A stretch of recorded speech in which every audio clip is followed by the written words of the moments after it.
갈라디아서 3장 15절에서 29절까지 제가 한 절 여러분이 한 절 교독합니다. 형제들아, 사람의 예대로 말하노니 사람의 언약이라도 정한 후에는 아무나 폐하거나 더하거나 하지 못하느니라. 아브라함과 그 자손에게 말씀하신 것인데 여럿을 가리켜 그 자손이라 하지 아니하시고 오직 하나를 가리켜 내 자손이라 하셨으니 곧 그리스도라. 내가 이것을 말하노니 하나님이 미리 정하신 언약을 430년 후에 생긴 율법이 없이 하지 못하여 그 약속을 헛되게 하지 못하리라. 만일 그 유업이 율법에서 난 것이면 약속에서 난 것이 아니리라. 그러나 하나님이 약속으로 말미암아 아브라함에게 은혜로 주신 것이라. 그런즉 율법은 무엇이냐? 범법함을 인하여 더한 것이라. 천사들로 말미암아 중보자의 손을 빌어 베푸신 것인데 약속하신 자손이 오시기까지 있을 것이라. 중보는 한 편만을 위한 자가 아니니 오직 하나님은 하나이시니라. 그러면 율법이 하나님의 약속들을 거스리느냐? 결코 그럴 수 없느니라. 만일 능히 살게 하는 율법을 주셨다면 의가 반드시 율법으로 말미암았으리라. 그러나 성경이 모든 것을 죄 아래 가두었으니 이는 예수 그리스도를 믿음으로 말미암아 약속을 믿는 자들에게 주려 함이니라. 믿음이 오기 전에 우리가 율법 아래 매인 바 되고 계시될 믿음의 때까지 갇혔느니라. 이같이 율법이 우리를 그리스도에게로 인도하는 모학 선생이 되어 우리로 하여금 믿음으로 말미암아 의롭다함을 얻게 하려 함이니라. 믿음이 온 후로는 우리가 모학 선생 아래 있지 아니하도다. 너희가 다 믿음으로 말미암아 그리스도 예수 안에서 하나님의 아들이 되었으니 누구든지 그리스도와 합하여 세례를 받은 자는 그리스도로 옷 입었느니라. 너희는 유대인이나 헬라인이나 종이나 자주자나 남자나 여자 없이 다 그리스도 예수 안에서 하나이니라. 너희가 그리스도께 속한 자면 곧 아브라함의 자손이요 약속대로 유업을 이을 자니라. 아멘. 갈라디아서 지금 6번째 시간입니다. 갈라디아서의 내용은 주로 어떤 내용이냐면 우리가 왜 믿음으로 말미암아 구원을 얻는지, 믿음으로 사는 것이 뭔지 그 부분을 함께 나누는 것입니다. 이 로마서의 축약판이라고 하는 것이 갈라디아서인데, 로마서는 16장까지 되어 있지만 이 갈라디아서는 6장까지 되어 있고, 그리고 로마서의 내용이 갈라디아서의 핵심적인 내용들이 다 정리되어 있습니다. 그리고 갈라디아서 오늘 보게 되는 3장과 4장의 내용들은 로마서의 3장부터 5장까지 내용과 거의 비슷하고요. 그 다음에 5장의 내용들은 갈라디아서 5장의 내용은 6, 7, 8장하고 비슷합니다. 그래서 여러분이 갈라디아서를 읽어가면서 동시에 로마서를 쭉 한번 읽으면 자연스럽게 연결이 되고 설명이 됩니다. 왜 우리는 은혜로만 구원을 얻는지 그 부분을 충분히 여러분과 함께 나눴어요. 바깥에 이미 CD 여러분이 가져가셨겠지만 몇 개 남아있는데 가서 1번부터 4번까지 들으시면 왜 은혜인지, 그리고 왜 믿음으로 살아야 되는지, 성령 충만이 뭔지, 그리고 영에 속한 사람이 뭔지, 육에 속한 것이 뭔지 그렇게 다뤘고, 지난주는 그 3장 앞부분 율법과 복음이 어떻게 우리 삶 가운데 영향을 미치는지를 다루는데, 오늘 3장, 4장을 나누면서 왜 율법이 아니라 믿음으로 구원을 얻는지, 또 율법의 역할은 뭔지, 믿음의 역할은 뭔지 함께 정리하는 시간 갖겠습니다. 바울의 계속적인 그 안타까움과 고민은 은혜로 시작했다가 믿음으로, 성령으로 시작했다가 율법으로 마치려고 하는 갈라디아 교인들에 대한 안타까움이에요. 왜 너희가 은혜로, 하나님의 은혜로 말미암아 거저되고 그리고 선물로 받은 그 은혜를 왜 스스로 어렵게 하느냐? 그 내용이 갈라디아서 3장, 4장의 내용입니다. 바울 사도는 그것을 가지고 이제 15장 이하에서 아브라함의 이야기를 설명합니다. 아브라함에게 하나님께서 은혜를 베푸시되 그가 모세 이전 사람인데 특별히 그가 잠들었을 때에, 그리고 또 그가 본토 친척을 떠나기 전에 이미 그에게 약속했어요. 내가 너를 모든 민족의 복의 통로로 너희를 사용하겠다. 내 후손, 나중에 그 예수 그리스도라 연결되지요. 당장 보기에는 이삭이지만 결국 예수 그리스도, 네 후손을 통해서 천하 만민이 복을 얻으리라. 이것은 아브라함이 행동하기 전에, 본토 친척 아베 집을 떠나기 전에 하나님이 선포하신 거예요. 아브라함이 그 약속을 믿고 본토 친척을 떠나고 순종하는 삶을 살았고, 그 다음에 창세기 15장에 보면은 아브라함이 잠들어 있을 때 하나님께서 기품 중에 나타나시고 그에게 가나안 땅 정복 사건을 430년 전에 이미 말씀하셨지요. 아모리 족속의 죄악이 관영치 않아서 아직은 그대로 가나안 땅 사람들을 내버려 두지만 이제 때가 되면 너희 후손들을 4대 만에, 곧 400년 만에, 한 대를 100년으로 따지는데 그 당시 때는 4대 만에 가나안 땅에 들어가게 되리라. 이것은 모세 이전에 그냥 하나님이 선포하시고 아브라함이 잠잤을 때 하신 것이니까, 환상 중에 꿈속에서 말씀하신 거기 때문에 아브라함과 무슨 계약을 맺은 것도 아니에요. 그냥 일방적인 언약으로. 우리 크리스찬의 삶 가운데 참 중요한 건 뭐냐? 일방적인 언약이라는 거예요. 우리의 삶 가운데 은혜를 베푸시되 일방적으로 내가 너를 사랑하노라. 하나님께서 우리를 사랑하시는데 왜 사랑하는지 여러분 아세요? 몰라요. 왜 우리에게 성령을 주셔서 예수를 믿게 하는지 몰라요. 그냥 일방적으로 나 너를 사랑한다. 한번 내가 너를 택하였고 내가 너를 아이들 하는 말로 너를 딱 찍었다. 그래 내가 너를 사랑하기로 결정했다. 그게 다예요. 사랑하기로 결정하고 사랑하기로 택했기 때문에 그냥 사랑하시는 거예요. 우리가 잘못해도 사랑하고 잘해도 사랑하고 그냥 무조건적인 사랑을 베푸시는 거예요. 잘못할 때는 혼내가며 사랑하시고 잘할 때는 칭찬해가며 사랑하시고, 왜 내게 성령 주셔서 내 마음을 감동해서 예수를 믿게 하는지, 우리는 친척이 믿도록 설득을 했고 그 다음에 옆에 사람이 자꾸 뭐 맛있는 거 사줘가지고 교회 데려왔지만 사실은 돌아보면 모든 것이 은혜예요. 왜 내게 성령을 주셔서 예수를 믿게 하는지, 여러분을 왜 하나님의 자녀를 삼아주시는 건지 그걸 어떻게 설명하겠어요? 세상에 설명 안 되는 게 내가 어떻게 예수를 믿게 됐을까? 은혜예요. 오직 하나 설명할 수 있다면 은혜구나. 처음에도 은혜요, 끝도 은혜요, 모든 것이 은혜구나. 그리고 우리가 일평생 해야 될 것은 뭐냐면 그 은혜의 영광을 찬미하는 것. 하나님이 나를 사랑하시고 택하신 것을 찬양하는 것. 아브라함을 택하신 것도 왜 그 많은 사람 가운데 아브라함이냐? 굳이 뭐 따져본다면 아브라함이 좀 뭔가 괜찮을 것 같아서 그럴 수 있겠지만 아니에요. 하나님이 아브라함에게 은혜 주시기로 작정하신 것. 그리고 아브라함이 잠든 중에서 이스라엘 백성을 택하여서 모든 민족에 뛰어나게 하시고, 그리고 그들의 후손을 통해서 예수 그리스도가 오게 하시고 그들을 통해서 천하 만민이 복을 받게 하시고, 이것은 하나님의 마음속에 작정하신 계획이고 그것이 선포된 거예요. 그리고 그것을 시간이 지나가면서 결국은 마침내 이뤄가는 것. 비록 그 이스라엘 백성들이 타락해서 이리 넘어지고 저리 넘어지고 맨날 엉망으로 살고 이렇게 살고 하나님을 거역하며 살고, 그래도 하나님의 약속은 계속 이루어져요. 그리스도 올 때까지.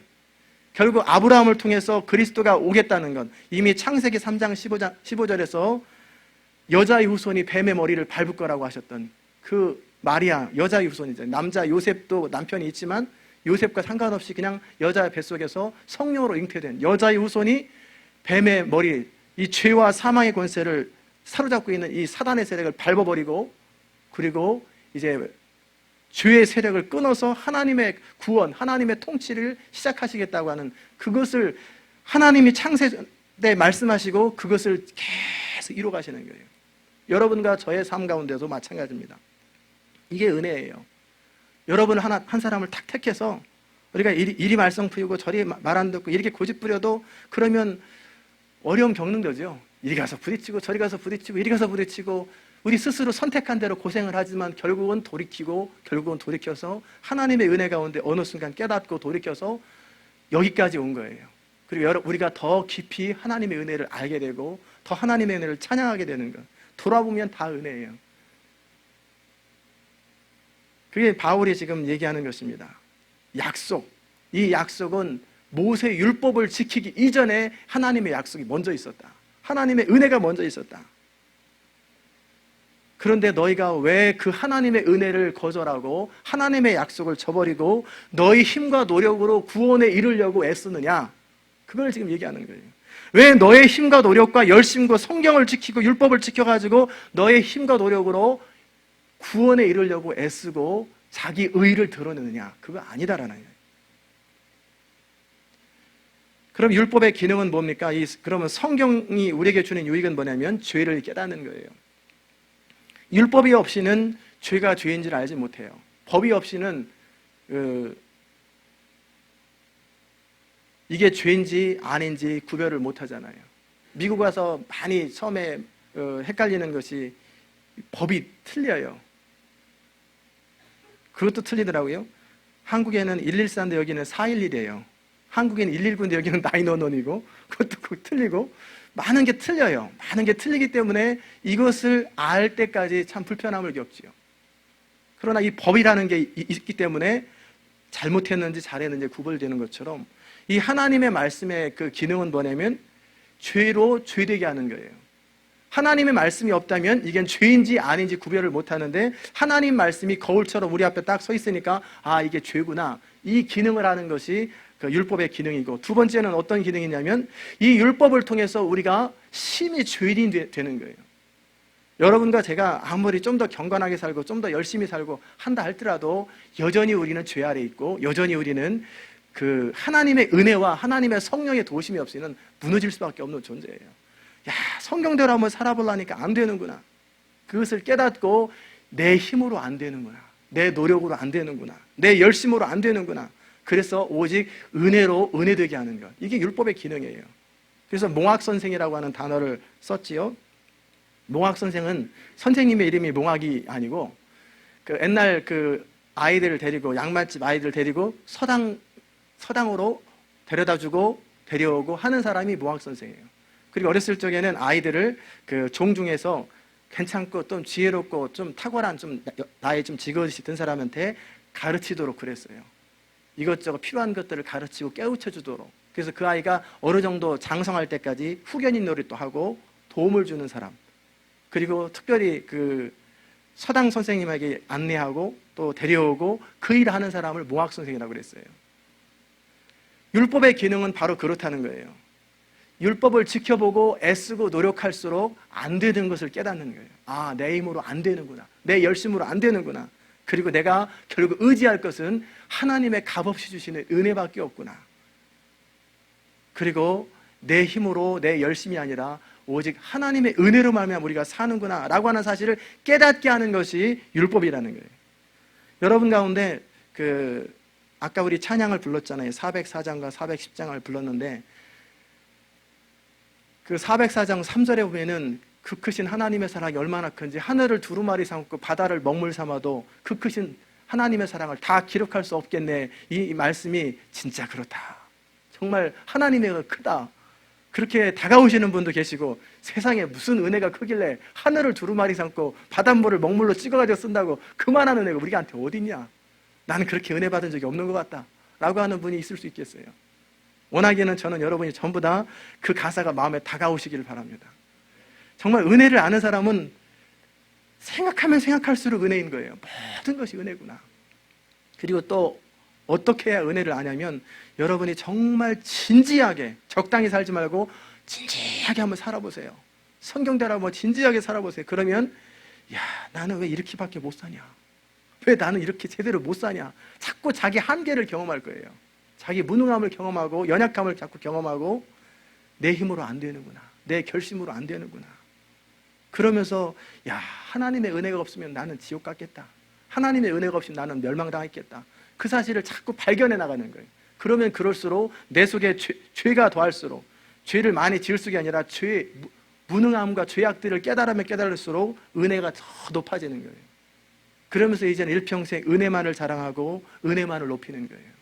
그래서 이런 사람을 뭐라고 그러냐면 은혜를 아는 사람이라고 해요. 교회 안에서도 은혜를 아는 사람은 다 감사가 있고요, 불평이 없어요. 원망도 없고, 내가 죄인인데 무슨 원망이 있겠어요. 그저 감사합니다, 그저 은혜, 그저 찬양, 그저 그냥 웬만하면 좋습니다. 다 기뻐하고 감사하고 찬양하고 경배하는 거예요. 왜? 은혜를 알기 때문에 그래요. 나 같은 죄인 살리신 그 하나님의 은혜가 얼마나 큰지를 알기 때문에 헌신도 하고, 그 은혜를 알기 때문에 모든 걸 하는 거예요. 율법의 역할은 바로 그 은혜를 깨닫게 하는 거예요. 정확하게 정직하게 빛 앞에 드러나면 내 모습이 보이지요. 내 모습을 피하지 않으면 아, 나는 정말 은혜가 필요한 거구나, 그 사실을 발견하게 됩니다. 그 다음에 바울의 논증은 무슨 논증이 또 계속 있냐면, 이 은혜는 어렸을 때 몽학 선생과 비슷한데 그 4장에 나와 있는 내용이에요. 어렸을 적에 후견인과 청지기 아래 우리를 두었다, 그렇다고 했는데, 이 말은 너희가 율법 아래에 있을 때가 바로 후견인과 청지기 아래에 있을 때랑 똑같은 것이고, 은혜 아래에 있을 때는 이젠 스스로 장성한 자가 되어서 은혜를 누리는 자가 되었다라고 하는 그 내용입니다. 법률적인 용어에서도 그런 후견인이라는 용어가 있는데, 그건 뭐냐면 어린아이가 스스로 법적인 권리를 스스로 누릴 수 없고 스스로 취할 수 없기 때문에 법정 대리인이나 후견인을 둡니다. 아직은 어려서 보호를 받을 수밖에 없다. 마찬가지로 집안에서도 청지기가 어린아이를 케어하고 돌보고, 그래서 한시 동안에 그 아이가 어느 정도 나이가 들 때까지는 법적인 권한이 없어요. 그리고 후견인이 대신해주고 청지기가 대신 다 해주는 거예요. 그러나 어느 시간이 지나고 나면, 나이가 몇 살 이상 딱 지나고 나면 이제 청지기나 후견인이 필요 없고 그 사람들은 그냥 후견인으로 끝나는 거고, 이 아이가 장성해서 아버지의 유업을 잇고 아버지의 재산을 관리하고 스스로 모든 걸 할 수 있는 그 능력을 갖추는 것, 그 이야기를 4장에서 하면서 바로 너희가 초등학문, 어렸을 적에는 이 율법이 필요했다. 영적으로 모를 때는, 뭐가 뭔지 모를 때는 이 하나님의 말씀이 우리 삶에 필요해서 우리로 하여금 하나님께로, 즉 그리스도 아는 그 믿음에까지 우리를 이르게 하는 일에 율법이 사용되었다. 그러나 이제 너희가 믿음 안에서 은혜를 깨닫고 난 뒤에는 이 초등학문이 아니라 이제는 더 장성한 자가 되어서 은혜 속에 사는 자가 되어야 한다. 그런데 너희가 어찌 너희 자신을 올가매려고 하는, 다시 율법 속에 살려고 하느냐? 왜 초등학문으로 너희가 장성했는데 왜 다시 청지기를 두려고 하고, 장성했는데 왜 후견인을 두려고 하느냐? 지금 그 이야기가 4장의 내용입니다. 이 말은 뭐냐면 우리가 아담의 이후로 우리의 자유가 빼앗겼습니다. 그래서 아담은 선택할 수 있고 죄를 지을 수도 있고 안 지을 수도 있는 그 자유가 있었어요. 그러나 아담의 후손들은, 예수 안에 들어오기 전까지는 아담의 후손들은 죄를 안 지을래야 안 지을 수 없는 자유가 있어요. 사실은 무자유죠. 자유가 없는 거예요. 그냥 무조건 죄를 지을 수밖에 없고 그 마음의 욕심대로, 육체의 쾌락대로, 육체의 소원대로 살 수밖에 없는 것, 이기심대로 살 수밖에 없는 것이 아담의 후손인 모든 사람들의 가지고 있는 거예요.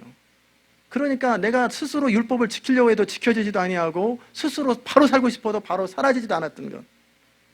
그렇기 때문에 그들에게 그나마 율법이 필요했고 그들이 율법 아래에서 통제를 받았지요. 그런데 이제 그리스도 안에 있는 사람들은 어떤 특권이 있냐면, 이제 더 이상 그 죄의 종로로 타는 그런 존재가 아니라 은혜 안에서 왕로로 타는 존재가 됐다는 거예요. 이제 예수 믿는 여러분과 저는 어떤 존재가 됐냐면,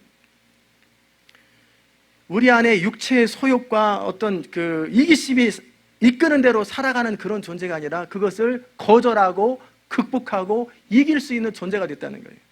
우리 안에 예수 그리스도로 말미암아 하나님의 자녀가 된 사람의 특징은 뭐냐면, 이제 더 이상 이 율법을 지켜가지고 막 어떻게 몸부림치려고 하는 그 수준을 넘어서는 거예요.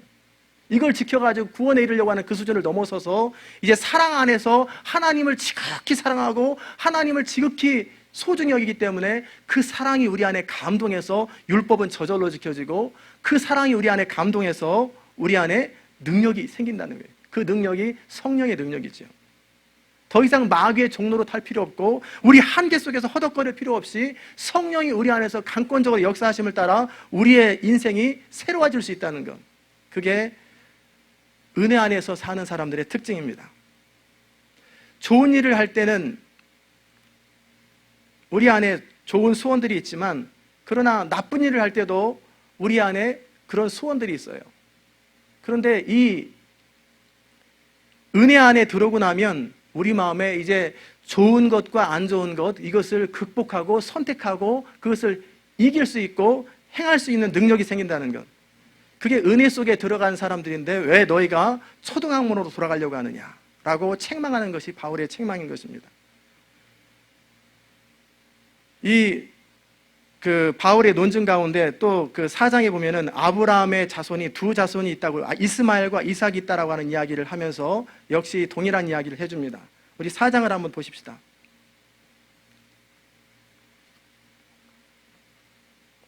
4장 1절부터 쭉 보시면 1절부터 제가 한 절 여러분이 한 절 같이 읽겠습니다. 내가 또 말하노니 유업을 이을 자가 모든 것의 주인이나 어렸을 동안에는 종과 다름이 없어서 이와 같이 우리도 어렸을 때에 이 세상 초등학문 아래에 있어서 종노릇하였더니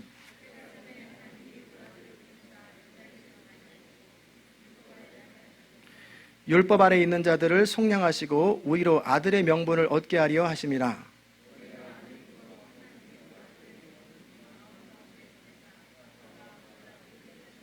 그러므로 내가 이후로는 종이 아니요 아들이니 아들이면 하나님으로 말미암아 유업을 이을 자니라. 아멘. 이 내용이 아까 제가 처음에 설명했던 그 내용입니다. 너희가 율법 아래 있을 때 예수 그리스도를 믿기 전에는 세상 초등학문에 있었고, 그리고 이 초등학문이라는 의미는 내 노력과 열심과 수고를 통해서 구원에 이르려고 하는 그 내용입니다.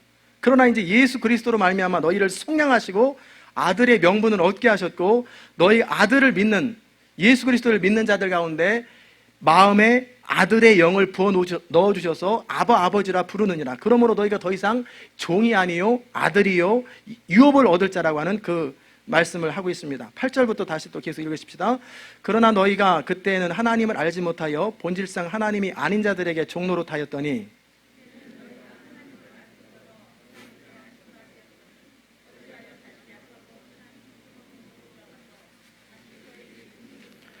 너희가 날과 달과 절기와 해를 삼가 지키니 형제들아 내가 너희와 같이 되었은즉 너희도 나와 같이 되기를 구하노라. 너희가 내게 해롭게 하지 아니하였느니라.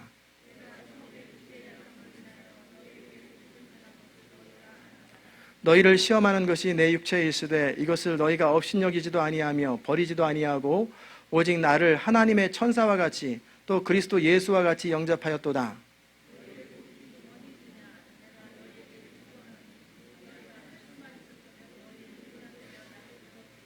그런즉 내가 너희에게 참된 말을 함으로 원수가 되었느냐?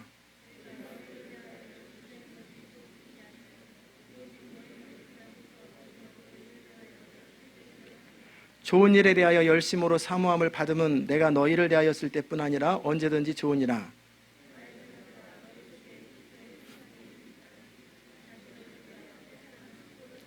내가 이제라도 너희와 함께 있어 내 음성을 변하려 함은 너희를 대하여 의심이 있음이라.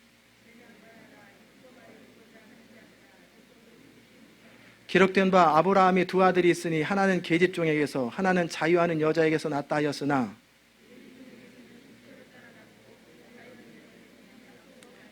이것은 비유니 이 여자들은 두 언약이라. 하나는 신의 산으로부터 종을 낳은 자니 곧 하가라.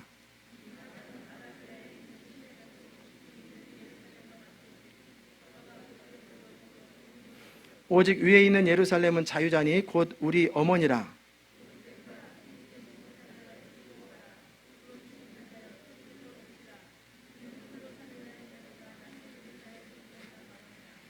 형제들아 너희는 이삭과 같이 약속의 자녀라.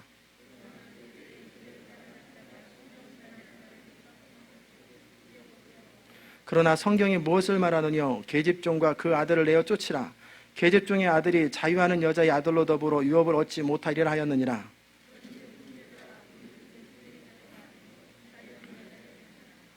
아멘. 이 바울이 계속해서 이 아브라함의 두 아들 이스마엘과 이삭을 설명합니다. 이스마엘은 약속을 따라 낳은 자가 아니에요. 믿음이 없기 때문에 연약해서 그 타협해서 낳은 육신을 따라 낳은 자라는 거예요. 반면에 이삭이라고 하는 사람은 하나님이 이미 아브라함을 처음 부를 때부터 태어나기로 약속한 그 아들이라는 거예요. 마찬가지로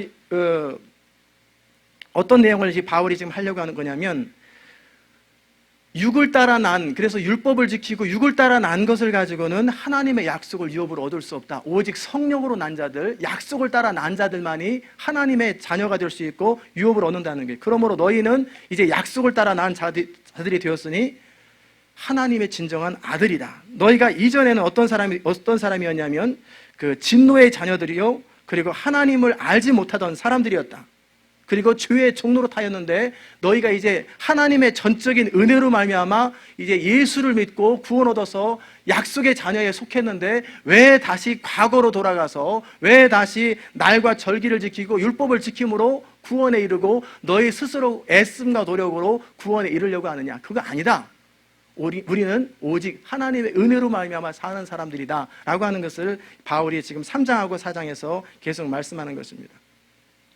제가 지난주 그지난주 계속해서 여러분과 함께 나눴던 내용이 뭐냐면, 믿는 것이 뭔지, 우리 안에 성령이 왕노릇하고 생명이 왕노릇하고 우리가 은혜 안에 구하는 것이 뭔지를 함께 말씀을 드렸어요.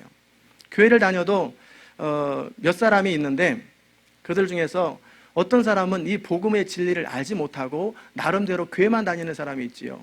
그러다가 이제 어느 정도 익숙해져서 교회를 다니면서도 이런 사람이 있어요. 나름대로 열심과 노력과 애씀과 수고를 가지고 하나님을 위해서 뭔가 해보고 하나님에게 뭔가 은혜를 얻어보려고 하는 사람이 있어요. 그래서 날마다 열심히 노력하고 애써서 하나님의 은혜를 좀 받아봐야 되겠다. 날마다 하나님께 잘 보이고 열심히 수고해서 하나님께 잘 보여서 축복을 좀 받아봐야 되겠다. 이렇게 생각하는 사람이 있어요. 이런 사람의 결국은 뭐냐면 율법을 지킴으로 구원에 이르려고 하는 사람들이에요.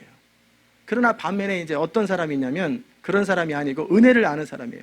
내가 뭔가를 해서 하나님께 뭐 이렇게 은혜를 얻고 내가 뭔가를 해서 하나님의 축복을 받는 것이 아니라 나의 나됨은 하나님의 은혜로구나. 그 하나님의 은혜를 생각하면서 감사하고 기뻐서 결과적으로는 열심히 하는 그 두 사람이 똑같은데 그 중심 내용이 전혀 틀린 거예요. 한 사람은 내가 열심히 해서 뭔가를 얻어보려고 하는 그런 열심이라면, 한 사람은 그게 아니라 하나님의 은혜에 대한 감사와 하나님의 은혜에 대한 그 기쁨 때문에 저절로 하다 보니까 열심히 하는 거예요. 그런데 둘 다 열심히 하는데 이쪽 사람들은 자꾸 지쳐요. 왜 지치냐면은 이렇게 열심히 하는데 왜 하나님이 내가 수고한 만큼 나에게 보상을 잘 안 해주나? 왜 내 인생의 문제는 잘 안 풀리나? 그러면서 자꾸 허덕거리고 삶이 여기 가서 부딪히고 저기 가서 부딪히는 사람이 있어요. 그것은 자기 노력으로 자기 열심으로 하나님을 만족시켜서 하나님을 기쁘게 하기 때문에 하나님으로부터 뭔가를 얻어내려고 하는 사람들. 그런 사람들은 늘 지치고 업앤다운 하다가 살아갑니다. 그러나 우리는 그런 사람들이 아니에요. 여러분과 제가 구원 얻은 것은 우리의 행함이 전혀 없이, 우리 노력함이 전혀 없이 그냥 값없이 하나님의 자녀가 된 것이고, 그냥 이 쓸데없는 자, 왜 성령 주셔서 하나님의 자녀가 되는지 알 수 없다다 하는 것만큼 그저 하나님의 전적인 은혜로 구원을 얻어서 하나님의 자녀가 된 것이죠. 구원받아 하나님의 자녀가 된 우리로서 할 수 있는 건 뭐냐면, 내가 이 하나님의 은혜에 어찌 보답하리요, 이 하나님의 은혜를 어찌다 감사하리요, 어찌다 찬양하리요 하면서 그 은혜의 영광을 찬미하면서 내가 주의 몸된 교회에서 그리고 하나님의 소원을 이루어드리면서 내가 살아야 되겠다 라고 살아가는데, 결과적으로는 열심은 똑같은데 그 출발이 완전히 다른 거예요. 출발 자체가. 한 사람은 대가를 지불하는 사람이고, 한 사람은 은혜 안에서 기쁨으로 주의 일들을 감당하는 사람이죠. 은혜 안에서 기쁨으로 주의 일을 감당하는 사람들은 아무리 열심히 해도 안 지칩니다. 늘 새 힘이 있고 늘 새로 가슴속에서 터져나오는 기쁨이 흘러넘쳐요. 저는 여러분이 바로 그런 사람들이 되시기를 주의 이름으로 축원합니다. 우리는 이렇게 애쓰고 수고하고 그런 것이 아니라 하나님의 은혜를 깨달음으로, 은혜를 알므로 날마다 하나님 앞에 더 가까이 나가기 원하고, 하나님 앞에 이 은혜를 어떻게 하면 보답할까 하면서 수고하고 애쓰는 사람들, 이런 사람들이 하나님의 진정한 약속의 자녀요, 은혜를 아는 사람들이에요. 그 다음에 이제 우리 안에서 그 성령 안에서 왕노릇하는 내용들은 이 5장에서 자세하게 나오지만 마무리하면서 함께 나누는 건 뭐냐면, 이제는 더 이상 이 3장 4장의 결론은 뭐냐면, 율법이 아니라 믿음이요, 행함이 아니라 은혜라는 거예요. 이 은혜가 먼저고 믿음이 먼저라는 거예요. 율법이나 행함은 따라서 온다는 것. 그러므로 다시는 너희가 내가 뭔가 함으로써, 뭔가 애씀으로써 하나님의 은혜와 구원을 얻어보려고 하는 시도는 그리스도를 욕되게 하는 것. 예수님께서 저주받은 바 되어서 율법의 저주에서 우리를 속량하셨는데, 우리를 대신해서 십자가에 달려 죽으셨는데 그 은혜를 헛되게 한다는 거예요. 이게 우리가 꼭 일평생 기억해야 될 것입니다. 우리 기독교를 제외한 모든 종교에서는 바로 이런 인간의 애씀과 노력과 몸부림과 수고와 열심을 가지고 하나님을 만족시키려고 하는 그런 태도가 있어요. 어떤 신을 만족시키려고 하는 태도가 있지요. 여기에는 구원이 없습니다. 여기에는 구원이 없어요. 구원은 전적인 은혜예요. 여러분과 제가 하나님의 자녀가 된 것은 하나부터 열까지, 처음부터 끝까지 오직 하나님의 은혜요 값없이 주시는 하나님의 선물인 것을 우리가 믿어야 할 것입니다. 그래야 은혜로 은혜되는 거예요. 이 은혜를 아는 사람들이 이제 그 다음에 해야 될 일은 뭐냐면, 이제는 이 은혜의 영광을 찬미하면서 이제는 내가 사는 것이 아니라 내 안에 누가 살아요? 그리스도가 사는 것. 그것이 크리스찬의 삶의 핵심입니다. 이 말은 뭐냐면, 이제는 내가 율법을 지키고 내가 뭔가 해모로, 내가 뭔가 수고함으로 뭔가를 얻어내는 그런 태도가 아니라, 이제 크리스찬의 진정한 삶은 내 안에서 그리스도가 나를 통해서 역사하시도록 날마다 내어드리는 삶을 살아가는 거예요. 내가 하나님을 뭔가 이렇게 해서 하는 것이 아니라, 진정한, 저도 많이 오랫동안 방황을 했어요. 그런 부분을 놓고 내가 하나님의 영광을 위해서 이렇게 수고하고 이렇게 애쓰고 이렇게 했는데 열매가 없어요. 열매가 있긴 있는데 인생 문제는 안 풀려요. 그리고 나서 깨달은 것이 이게 아니구나. 이게 아니라 하나님의 은혜가 우리 안에서 왕노릇하게 되겠구나. 그리고 나서 깨달은 것이 뭐냐면, 성경을 통해서 계속 말씀을 통해서 부딪힌 것이, 내가 뭔가를 열심히 함으로 하나님을 기쁘시게 하는 것이 아니라, 정말 하나님을 기쁘시게 하는 것은 나를 통해서 그리스도가 일하시도록 나를 내어드리는 것이 그리스도를 기쁘게 하는 거구나 라는 사실을 깨달은 거예요. 여러분이 자녀들에게 머리를 빗길 때도 마찬가지예요. 여러분이 자녀한테 머리를 빗겨줘서 빗겨주는 거하고, 아이들이 스스로 자기 머리 빗어가지고 엄마한테 와서 엄마 나 이뻐하는 거하고 어느 것이 더 이쁘겠어요? 다시 질문하면 무슨 말인지 모르셨을 거예요. 애들이 자기 머리 빗고 나서 와서 엄마 나 이뻐하는 그때 이쁜 거하고, 엄마가 머리 예쁘게 빗겨줬는데 스스로 좋아가지고 거울 보면서 아 이쁘다 이쁘다 하고 엄마 나 이쁘지, 어느 게 더 이쁘겠냐 말이에요. 엄마가 빗어준 걸 이쁘다고 하는 걸 더 이쁘다고 하는 거예요. 그게 하나님의 마음이에요. 그런데 우리는 거꾸로 어떻게 하냐면, 자기가 예쁘게 머리를 빗고 나서 엄마한테 엄마가 낳은 아들이 이렇게 이쁘다 하고 자랑하려고 하는 거예요. 그러니 이쁘지요, 이쁘기야. 왜 안 이쁘게, 내가 낳은 자식인데. 그러나 더 좋은 것은 엄마가 빗어주는 것을 즐거워하는 것. 그게 아까 제가 말한 그 부분이에요. 우리 크리스찬의 삶은 내가 뭔가 해서 하나님을 기쁘게 하는 건 그것이 아니라, 진정 하나님을 기쁘게 하는 것은 은혜로 은혜되게 하는 거예요. 그래서 그리스도가 우리 안에서 우리를 통해서 역사하셔서 주의 이름이 드러나고 하나님의 영광이 선포될 때, 그것이 진정 하나님을 기쁘시게 하는 거예요. 이 차이는 굉장히 다릅니다.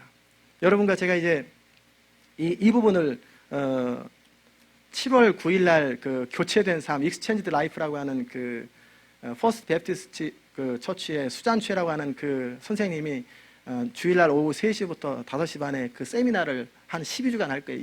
이 부분만 계속 다룰 거예요. 계속해서 자세하게 설명하고서 이 갈라디아 20장을 계속 다룰 거예요. 그 핵심이 같은 겁니다.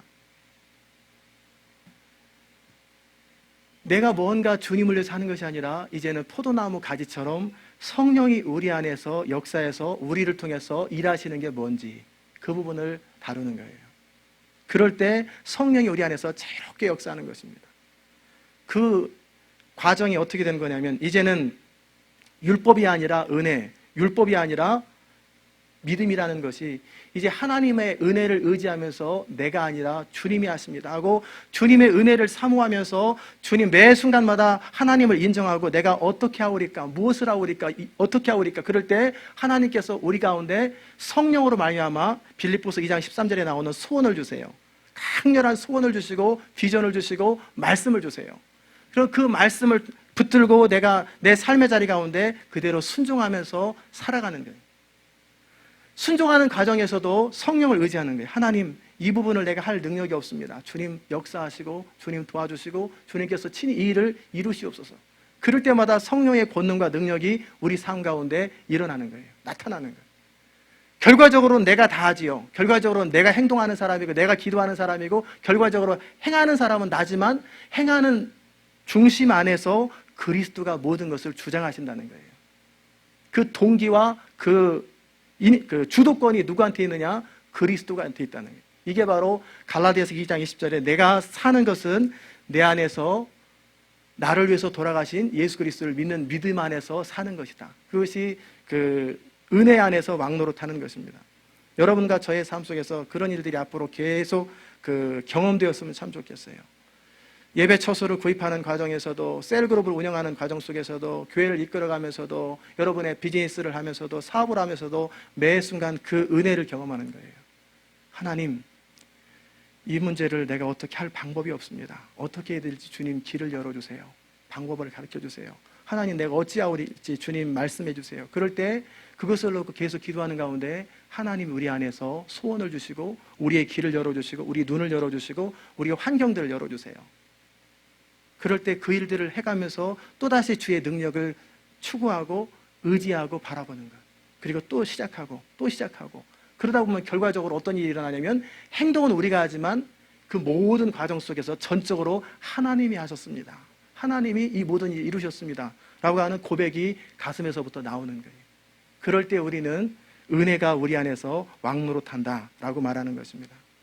바울이 계속해서 3장 4장에서 말했던 이 율법이 아니라 은혜. 그래서 은혜를 아는 사람들은 이 율법을 저절로 이루게 되지요. 이 율법은 무시되는 것이 아니라 이제는 우리가 은혜를 알고 하나님의 사랑을 깨닫게 되면 자연스럽게 하는 것이 뭐냐면, 율법을 어떻게 하면 더 잘 이루게 되는지 그것도 깨닫게 되는 것입니다. 여러분과 저의 삶 가운데 이런 축복이 넘치시기를 주의 이름으로 축원합니다. 기도하십시다. 하나님 감사합니다. 갈라디아 교인들이 끊임없이 방황하고 넘어졌던 것은 믿음으로 시작하고 은혜로 시작했다가 다시금 거짓 선생들이 와서 인간의 노력과 수고로 말미암아 하나님을 기쁘시게 하려고 하는 율법으로 돌아갔던 것을 탄식하면서 바울이 안타까움으로 썼던 편지를 우리가 다룹니다. 우리가 일평생 살아가면서 우리의 노력과 애씀과 수고를 가지고 하나님을 기쁘시게 하고 구원에 이르려고 하고 그러는 삶이 아니라, 오직 은혜 안에서 우리가 살아가며 처음부터 끝까지 하나님의 은혜라고 고백하는 그런 삶이 되게 하시고, 내가 하는 것이 아니라 우리 안에서 성령이 역사함으로, 우리 안에서 그리스도가 왕노릇함으로 모든 것이 저절로 되는 그런 인생을 살아갈 수 있도록 은총 베풀어 주옵소서. 이것이 이제는 지식이 아니라 우리 삶 속에서 날마다 경험되는 사건이 되게 하여 주시고, 우리 삶 속에서 날마다 하나씩 하나씩 깨달아져가는, 그래서 우리의 고백 속에서는 하나님이 하셨습니다라고 하는 고백이 끊이지 않는 그런 삶이 될 수 있도록 은총 더하여 주시옵소서. 우리의 모든 것을 다스리시고 주관하시는 주님께 감사드리며 예수 그리스도의 귀하신 이름으로 기도드리옵나이다. 아멘. 우리 주기도 모드로 마치십시다. 하늘에 계신 우리 아버지여, 이름이 거룩히 여김을 받으시오며 나라의 임하시오며 뜻이 하늘에서 이룬 것 같이 땅에서도 이루어지이다. 오늘날 우리에게 일용할 양식을 주옵시고, 우리가 우리에게 죄 지은 자를 사하여 준 것 같이 우리 죄를 사하여 주옵시고, 우리를 시험에 들게 하지 마옵시며 다만 악에서 구하옵소서. 대개 나라와 권세와 영광이 아버지께 영원히 있사옵나이다. 아멘. 옆에 계신 분하고 인사하십시다. 오직 은혜로 삽시다.